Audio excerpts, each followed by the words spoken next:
तो इस फिल्म की शुरुआत में बताया जाता है कि 1980 में माजानंग सिटी के करीब काफी सारे डाकुओं और लुटेरों का मर्डर कर दिया गया था। किसने और कैसे, ये एक मिस्ट्री थी। इस शहर के लुटेरों के 2 ग्रुप्स थे, जिनमें से एक थे सुगाली। ये बहुत बेरहम थे और अजीब बात ये थी कि इनको मारना भी पॉसिबल नहीं था। लोगों में मशहूर था कि इनके अंदर या तो कोई जादुई ताकत है या फिर ये लोग खुद गाला जादू करते हैं, जिसकी वजह से गोली या चाकू से आम तरीके से इनकी जान लेना पॉसिबल नहीं है। खैर, इस सब के बाद मूवी के पहले सीन में हम डेनांग नाम के एक आदमी को देखते हैं। 1984 का वक्त है। डेनांग सुगाली लुटेरों की लाशों को दफन करवा रहा है, यानी इन लुटेरों को मरवा दिया गया है। इन्हीं लाशों में एक जेरॉड की भी लाश थी, जिसने एकदम से आंखें खोल ली, यानी वो अभी जिंदा था। डेनांग उसके पास आकर उससे कहता है कि मैं जान गया हूँ तुम कोई इंसान नहीं, तुम्हारे अंदर लैक पावर्स हैं। ये बात उसे जेरॉड की किताब से पता चली थी,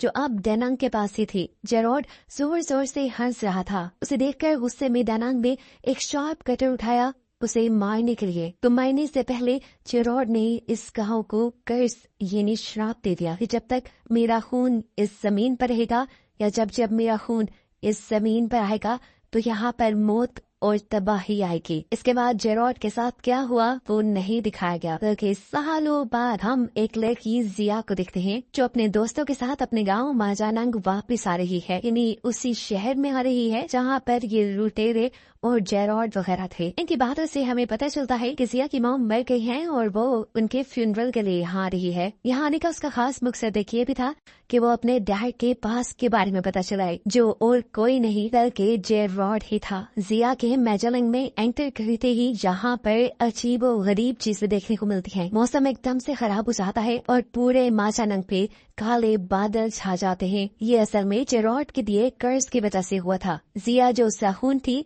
जैसे ही वो माजानंग की जमीन पे आई तो कर्ज दोबारा से शुरू हो गया और यहाँ पर तबाही और मौत का सिलसिला शुरू हो जाएगा। जैसे ही डेनांग जिया को दिखता है तो गुस्से से वो लाल पीला हो जाता है। यहाँ हमें मालूम होता है डेनांग और कोई नहीं बल्कि जिया के ग्रैंडपा है, नाना है, जिन्होंने खुद जेरॉड को मारा था। फ्यूनरल में आए लोग भी जिया को अजीबोगरीब नजरों से देख रहे थे। फ्यूनरल के बाद उसके नाना डेनांग उससे कहते हैं जितना जल्दी हो सके इस जगह को छोड़कर चली जाओ, नहीं तो इस पूरे गांव की मौत की जिम्मेदार तुम खुद होगी। सीन कट हो गए। अब हमें डेनांग के एक साथी को दिखाया जाता है।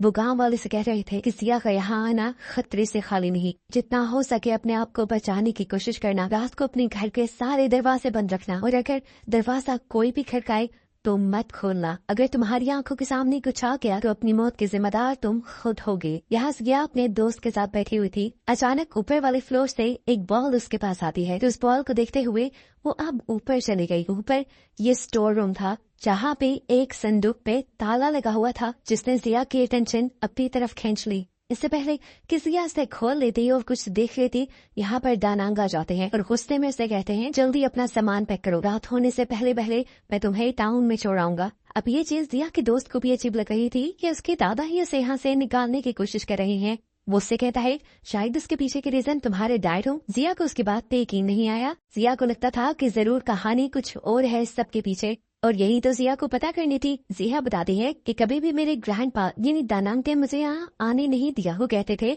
अगर तुम यहाँ आई तो यहाँ के लोग मर जाएंगे। देखो मेरे यहाँ आने से लोगों के मरने का क्या ताल्लुक। इनकी इन्हीं बातों के दौरान डेनांग आकर इन्हें यहाँ से ले जाते हैं। वो सिर्फ इन्हें शहर छोड़ने ही जा रहे थे, लेकिन तब उन्होंने देखा कि गाड़ी पंचर हो चुकी थी। ये देखकर वो पूरी तरह गुस्से में आ गए। उनकी घबराहट अब साथ में आसमान पे थी। जल्दी से वो घर के अंदर गए और उन्होंने एक गन उठा ली। जिया को उन्होंने कहा कि तुम अंदर ही रहना, और जिया के दोस्त को लेकर वो बाहर की तरफ निकल गए। जिया उनसे पूछते हैं आखिर चाहते ही क्या है आप, मुझे किस चीज से बचा रही हैं, घर में क्यों कैद कर रही हैं। लेकिन डेनांग उसे कोई जवाब नहीं देता और जिया के फ्रेंड को लेकर बाहर चला जाता है। रास्ते में जिया के दोस्त को छोड़कर डेनांग अकेले ही आगे बढ़ने लगा था। वो बड़ी आराम से सिगरेट पी रहा था कि एकदम से उसे हवा में एक काला साया दिखाई दिया, जिसे उसने पहले इग्नोर कर दिया, और उसके बाद उसे दिखाई दिया कि 4 काले सायों ने एक कॉफिन उठाया हुआ है। और इस भयानक मंजर को देखकर वो लड़का बुरी तरह डर जाता है। इन्हीं कॉफिन वाले स्पिरिट्स को यहाँ पर 2 गार्ड्स भी देख लेते हैं। साथ ही साथ इन्हीं चारों सोल्स को नेबर में मौजूद एक ओल्ड लेडी ने भी देख लिया था। इन देखते ही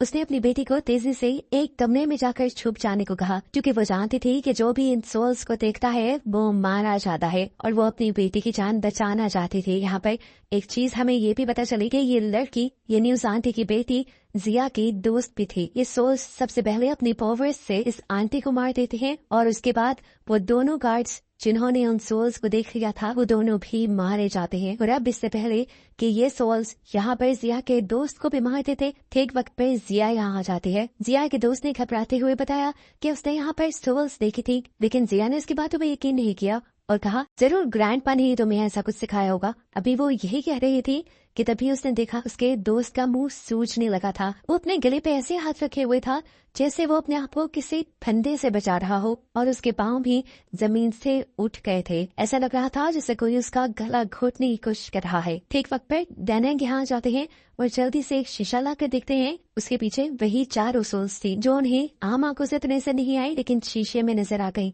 शीशे में ही देखते हुए दानांग उस सोल के ऊपर बंदूक से अटैक कर देते हैं। इस गोलियों में बारूद की जगह नमक था, और नमक से सोल्स दूर भागा करती थी। इसी नमक की वजह से उन्होंने जिया के दोस्त को छोड़ दिया और ये लोग अब आगे की तरफ भागे। क्या कुछ समझ नहीं आ रहा था कि यहाँ पे ये सब चल क्या रहा है। वो दानांग से सवाल करती है कि आखिर ये सब क्या है, लेकिन दानांग उसके सवाल का कोई जवाब नहीं देते और आगे की तरफ चलते रहते हैं। अपने पास मौजूद शीशे की मदद से ही दानांग अपने सामने आने वाले सोल्स को देख पा रहे थे। इतने में ही पीछे से आकर दोबारा जिया के दोस्त को इन सोल्स ने घेर लिया। वो उसको यहाँ पर मार देते उससे दोबारा बचा लिया। ये लोग अब आगे की तरफ चल रहे थे कि अचानक दानांग इनकी नजरों से ओझल हो गए और ये दोनों पीछे रह गए। अब ये जानते थे कि वो सोल जरूर आकर उसको मार देगी।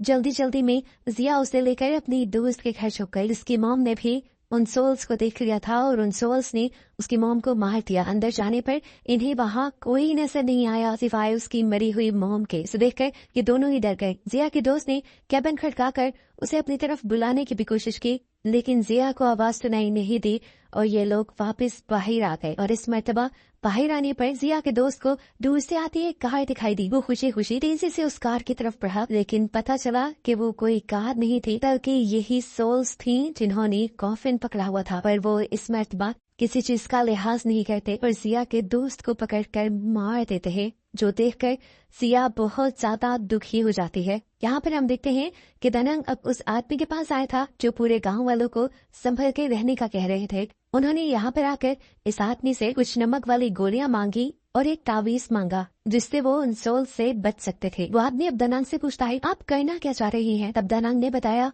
कि जेरॉड की बेटी वापस आ गई है और तुम जानते हो ना उसका श्राप क्या है। उसका खून जब यहाँ आएगा तब तबाही लेकर आएगा, लेकिन उसका ही खून उसे भी हमेशा के लिए खत्म कर सकता है और मैं अब उसकी बेटी के जरिए, उसके खून के जरिए उसे हमेशा के लिए यहाँ से खत्म कर दूंगा और इस गांव को उसके दिए कर्ज से बचा लूंगा। सिंकट होकर हमें दिखाया जाता है कि जिया को कोई आदमी किडनैप कर चुका है। इसका नाम है यातो और किसी वक्त में कि दानांग के साथ काम किया करता था लुटेरों को मारने का। यहाँ वो आदमी जिया के गले में वही तावीज देखता है जो उसे बुरी सोल से बचा सकता था। वो जान गया था जरूर उसे दानांग ने दिया होगा। जिया पूछती है ये किस काम के लिए है? तब यातो उसे बताता है कि ये उस कर्ज से बचने के लिए है जो तुम्हारे डैड ने इस पूरे गांव को दिया था। जिया समझ गई कि ये आदमी सब कुछ जानता है उसके डैड और उसके ग्रैंडपा के बारे में। वो उससे पूछती है आखिर मेरे डैड के साथ क्या हुआ था? तब यातो बताता है कि असल में तुम्हारे डैड को दानांग ने गला काट के मार दिया था, लेकिन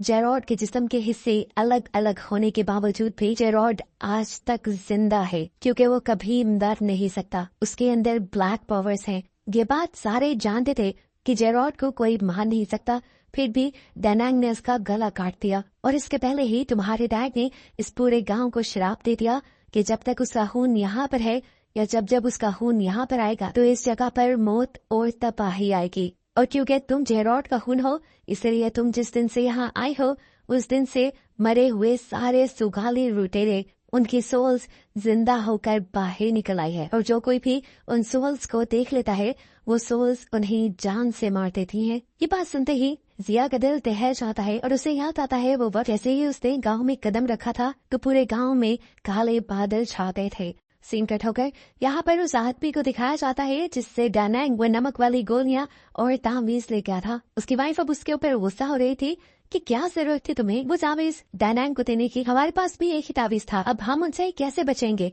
वो अभी ये बात कह ही रही थी कि अचानक उनके दरवाजे पे नॉक हुआ। उन्होंने दरवाजा खोला तो बाहर वही सोल्स खड़ी थी जिसे उस आदमी की वाइफ देख लेती है। आदमी तो उनको नहीं दिखता, लेकिन अब वो सोल्स अंदर आकर उसकी वाइफ को मारने की कोशिश करती है। ये आदमी अपनी वाइफ को बचाने के लिए अपनी जान की बाजी लगा देता है, लेकिन कुछ नहीं होता क्योंकि अब उसकी वाइफ के साथ साथ वो खुद भी इन सोल्स के हाथों मारा गया था।